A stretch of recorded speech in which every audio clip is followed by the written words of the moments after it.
पट्टी में बैठे थे लड़के, "ए, उठो इधर से, रात के 1 बज रहे हैं, तुम्हारे पिताजी नहीं डांटते?" पिताजी की चिंता मत करो, वो बैठे पट्टी में। दर्शकों, हम लगातार कुछ ऐसे मुद्दों पर बात करते हैं जिसमें राजनीति है, साहित्य, कला है, संस्कृति है। और जब कला की बात आती है, संस्कृति की बात आती है, तो इस शहर की मिट्टी में, जबलपुर की कला और साहित्य ऐसा रग रग में भरा हुआ है कि आप ये समझ लें कि जब हम किसी से बात करते हैं तो काय गुरु यहाँ से शुरू होती है बात। और वो दीक्षितपुरा का एक संस्कार होता है। हमारे साथ हैं राजेश मिश्रा जी। आपने इनको कई बार देखा होगा, मंचों पे देखा होगा, हास्य कलाकार के क्षेत्र रूप में। और सबसे बड़ी चीज़ है, ये बहुत अच्छे इंसान। और सबसे मामूली चीज़ों को भी पकड़ के जब आपके पास रखते हैं तो आपको हंसने के लिए मजबूर करते हैं। राजेश भाई, हम आपका स्वागत करते हैं नो न्यूज़ ऑनली व्यूज़ पर। जी। और सबसे बड़ी चीज़ है जिस पे हम बात करने जा रहे हैं कि आज दुनिया में हास्य को लेके क्या स्थिति, लोग हंसना भूल गए हैं। हास्य तो हमेशा लोगों के बड़े करीब होता है।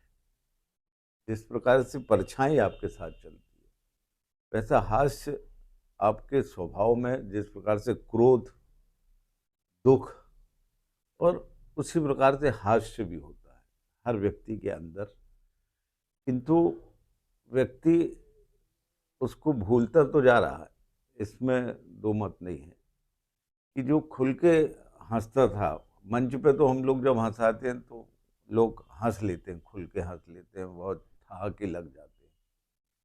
किंतु जो एक पारिवारिक माहौल होता था, बैठा करते थे लोग, और उसमें जो बात होती थी, चौराहों पे बात हुआ करती थी, पट्टियों में जो बात होती थी, और ठहाके सुनाई दिया करते थे, तो ऐसा लगता था कि लोग अंदर से अभी किंतु अब जो भी बातें हो रही हैं लोगों की, उसमें तनाव हो रहा है। ये जबलपुर बड़ा पुराना शहर है, अपने तरह की एक बसाहट है। मिलोनीगंज है, दीक्षितपुरा है, कमानिया है, बड़ा पुहारा है। यहाँ से आप कभी कभी कुछ हास्य की ऐसी चीज़ें उठा लेते थे, तो क्या लगता है कि वो कैरेक्टर, वो चरित्र आज कहाँ है? वो वो कम तो हुआ, काफी कम हुआ है भाई। हमारे तभी पुलिस टीआई साहब, नए नए टीआई आए, तो उन्होंने कहा, पट्टी में बैठे थे लड़के, "ए, उठो इधर से, रात के 1 बज रहे हैं, तुम्हारे पिताजी नहीं डांटते?" पिताजी की चिंता मत करो, वो बैठे पट्टी में। यानी तो ये जो चीज है, ये हिंदुस्तान में कहीं नहीं मिलेगी आपको। जो अपनापन है वो आज भी वैसे ही है। प्यार आज भी इन मोहल्लों में, इन गलियों में वही प्यार है। ये बात अलग है कि लोग, बच्चों बड़े हो गए, परिवार बड़ा होने से कुछ लोग लगे हुए क्षेत्रों की कॉलोनियों में चले गए, किंतु वो भी वहाँ भी मिलते हैं। तो आज भी वो वहाँ पे कोतवाली की पट्टी में, दीक्षितपुरा में आके शाम हाँ, को वो वही जमा वही हो प्यार जाते हैं। मिलेगा।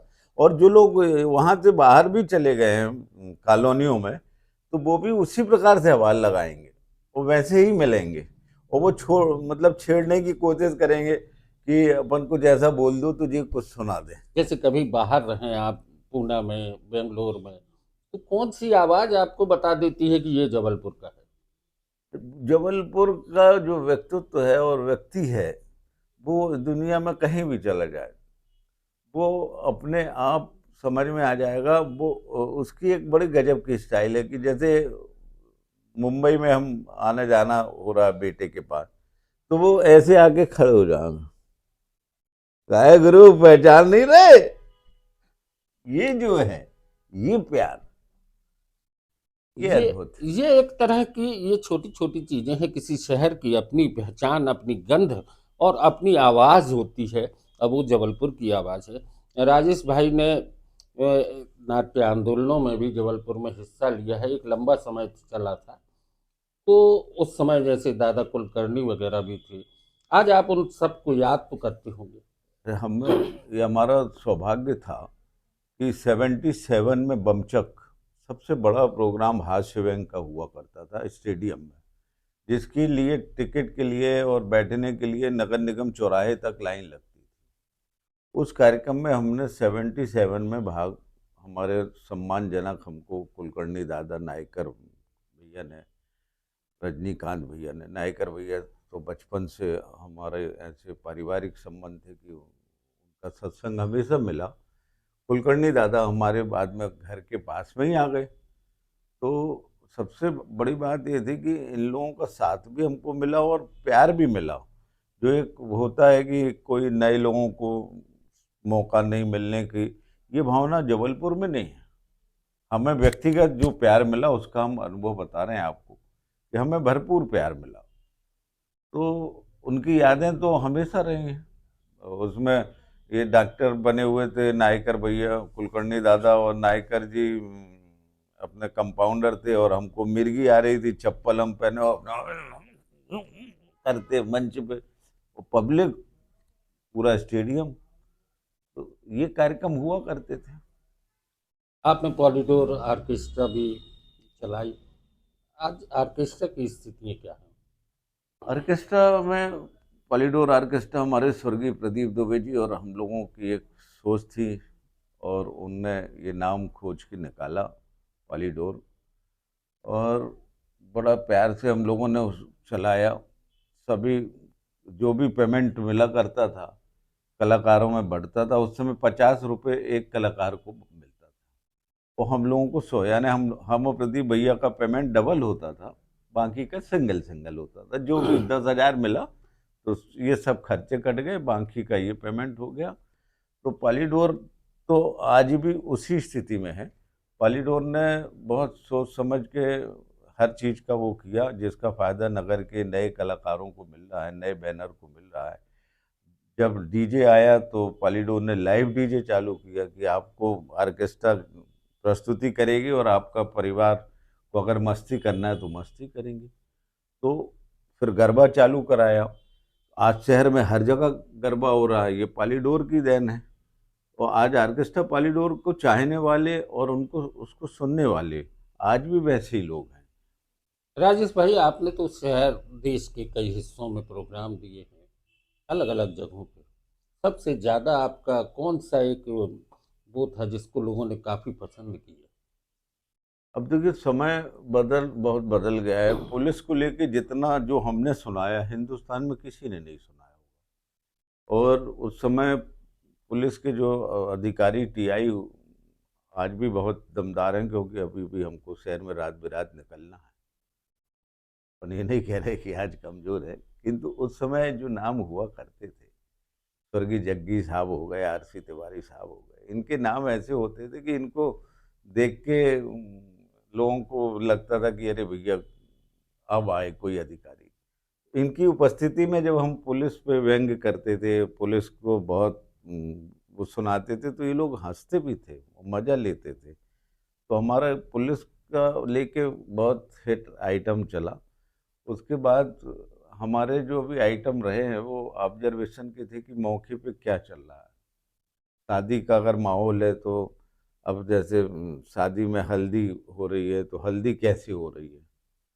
तो हल्दी को अब उन्होंने कहा कि काय जी, अब एक आध बनना बनना तो कहा, तो हल्दी कोई गाने नहीं करो जी, बहुओं से तो बिल्कुल गाना नहीं बन रही नहीं है कि बिल्कुल बनना बंदी गाले।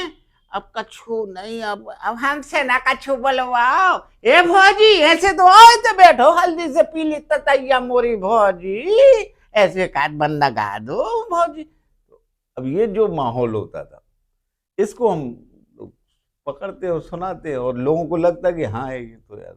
इस शहर में बहुत सारे बड़े बड़े कलाकार आते हैं। प्रेमनाथ जी के साथ भी आपका एक लंबा अनुभव रहा है, साथ भी रहा है। अभी 21 नवंबर को उनकी पुण्यतिथि भी है, तो क्या महसूस हुआ प्रेमनाथ जी के साथ? स्वर्गीय प्रेमनाथ जी आज भी अमर हैं और अमर रहेंगे। और बचपन से उनका सानिध्य हमको मिला। बंगले में, यहाँ एम्पायर के बाजू में उनका जन्म उत्सव बड़ी धूमधाम से होता था, पूजन पाठ होती थी, जलेरी घाट घाट पे हुआ करते थे। मुंबई पहुँचते थे तो बड़ा प्यार मिलता था उनका। और वही प्यार उनके बेटे सिनेविस्टा जैसा कोई प्रोडक्शन हाउस हुआ ही नहीं जिसके इतने सीरियल बने। प्रेम किशन जी, मोंटी भाई जो हैं वो भी उतना ही प्यार दे रहे हैं। और सबसे अच्छी बात है कि उनके बेटे प्रेम भाई साहब के, जूनियर साहब के डायरेक्शन लाइन में पूरे हिंदुस्तान में जबलपुर का और कला जगत का और उस परिवार का नाम रोशन कर रहे हैं। सिद्धार्थ प्रेम मल्होत्रा, अभी महाराज जो फिल्म आई उसके डायरेक्टर वही थे, उनकी प्रोडक्शन हाउस भी उनने चालू किया है। तो ये जबलपुर के लिए उन्होंने, जिस देश में गंगा बहती है से लेके प्राण जाए पर वचन न जाए, इतने कलाकार यहाँ, राज कपूर साहब से लेके, प्राण से लेके, प्रेम चोपड़ा साहब से, रेखा जी, सुनील दत्त जी, सबको लेकर आए वो। तो आज उनकी स्मृति में हम तो ये चाहते हैं, ये हमने निवेदन भी किया है माननीय महापौर जी से कि अन्नू भैया से, कि उनके नाम से एक मार्ग या कुछ ऐसा होना चाहिए। एम्पायर थिएटर जो था उनका एक सपना था, उसको लेके कहीं कोई बात नहीं उठी कि उसको भी प्रेमनाथ की स्मृति में कोई एक वो बनाया नहीं, वो क्या है कि वो उनकी बहुत इच्छा होती है। प्रेम, माननीय प्रेम किशन जी तो जबलपुर को इतना चाहते हैं, इतना प्यार है उनको। और उनका एम्पायर थिएटर जो है, क्योंकि वो जब ये बंद हुआ है उनकी इच्छा नहीं थी कि बंद की जाए, किंतु यहाँ कोई संभालने वाले नहीं थे और स्थितियाँ वहाँ की गड़बड़ होने लगी थी। वो परिस्थिति बस वो बंद हुआ था। उनको उस जगह से कोई स्वार्थ हो नहीं था, वो तो चाहते थे कि ये चलता रहे बात। किंतु अब वो प्रॉपर्टी कुछ जो है मोंटी भैया और जूनियर साहब लगे हुए हैं कि उसको डेवलप करें। जलेरी घाट में स्वर्गीय प्रेमनाथ जी की समाधि है, वो कुटी पृथ्वीराज है। कपूर साहब को की समाधि उनने उनने बनाई थी। वो है प्रेम कुटी, प्रेम बीना कुटी, माँ पूज्य माता जी और पूज्य प्रेमनाथ जी के नाम से बनी हुई है। तो आज भी उस समय पे फोल्डिंग सिस्टम में, मतलब उस जमाने में बनाई थी, जो अब आज अपन देख रहे हैं कि ये ऐसा बनता और ऐसा बन जाएगा, एक उस समय उन्होंने बनाई थी। राजेश भाई, आपसे बहुत सारे मुद्दों पे बात करने का समय भी चाहिए और बहुत सारे चीज़ों पे, अलग अलग चीज़ों पे बात भी होना चाहिए। नायकर साहब के बारे में भी बात होना चाहिए, ध्रुव गुप्ता, और जबलपुर में जिस तरीके से कला का एक बड़ा व्यापक क्षेत्र है। हम आगे कभी इन्हीं मुद्दों पे आपसे फिर चर्चा करेंगे। बिल्कुल चर्चा करेंगे। अभी तो अधूरापन, आज जैसे ध्रुव गुप्ता जी हैं, हम लाफ्टर चैलेंज हिंदुस्तान का एकमात्र कलाकार है जिसने लाफ्टर चैलेंज स्वीकार नहीं किया था। अब आपके मन में आ रहा होगा या दर्शक को कि क्यों नहीं किया था, क्योंकि हमने बोला कि हास्य को कंपटीशन में नहीं बांध सकते। हम नेता पे सुना रहे हैं, किसी को पुलिस पे मजा आता है, कभी पुलिस पे सुना रहे हैं किसी को। और अगर हम इस उम्र में कहेंगे हमको आप वोट दीजिए, तो हम चुनाव नहीं लड़ लेते। जब हमको वोट ही मांगना है तो हम चुनाव लड़ लेते। तो मैं सिर्फ पूरे, कई बार उन्होंने उस समय प्रयास किए, किंतु मैंने हमेशा मना किया। ध्रुव भैया गए, ध्रुव गुप्ता जी जो हमारे गुरु जो हैं, नायकर जी को भी मानता हूँ मैं तो, अपने सब बड़े लोगों को। तो आज वो नहीं गए, हमने, हमको आज भी सुख है उस बात का कि हमने बहुत अच्छा किया, नहीं गए। और जबलपुर का तो क्षेत्र जो है, आज आशुतोष राणा जी को देखो, अभी जो व्यक्तित्व और जो कृपा गुरुदेव की उनके ऊपर है, ऐसा चुंबकीय व्यक्तित्व हमने बहुत लोगों के करीब से देखा है, बहुत लोगों के साथ रहे, किंतु वैसा व्यक्ति, वैसा कलाकार अभी जो उनका नाटक की जो प्रस्तुति थिएटर की चल रही है, रावण का जो रोल है, क्या बात है, क्या अद्भुत। 45,000 रुपये की टिकट मुंबई में उस नाटक, और 8 महीने में 130 शो हो चुके हैं और अप्रैल तक बुक है। चार्टेड प्लान में नाटक के कलाकार जा रहे हैं, ये कल्पना आप सोच सकते हो? तो करने वाले अगर करें तो बहुत काम है, और नहीं करना है तो इसी पीड़ा में कि अरे भैया अब क्या बता दें, क्या बता दें, में बहुत कुछ हो। बहुत कुछ बातें होना है और बहुत कुछ बातों पे चर्चा करना है। दोस्तों, समय की सीमाएं हैं। नो न्यूज़ ओनली व्यूज़ पर आज बस इतना ही। राजेश भाई, बहुत बहुत धन्यवाद।